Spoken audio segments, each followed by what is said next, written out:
After the success of Fantastic Four 1962, Stan Lee came up with an idea of new superhero. Stan Lee wanted to depict a superhero that dealt with issues in real life as much as he did with supervillains and street thugs.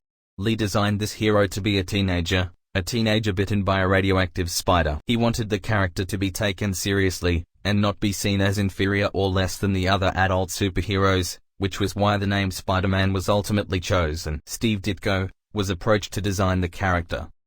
This seemed to be a much better fit, as Ditko's design was the one used moving forward, which has since become iconic.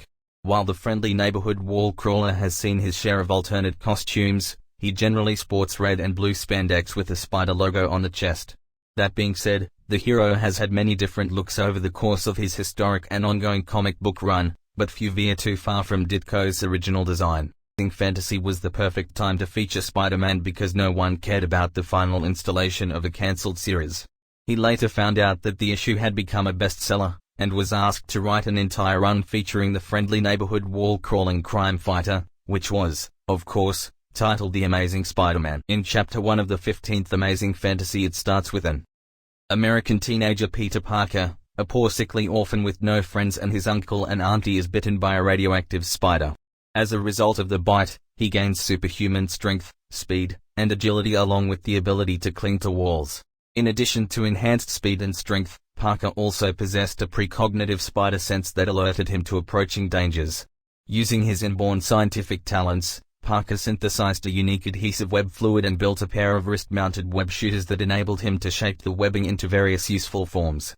He also designed and sewed the web-festooned red and blue costume that quickly became Spider-Man's most visible trademark. Bug bites boy, boy turns into a bug, and bug boy fights crime.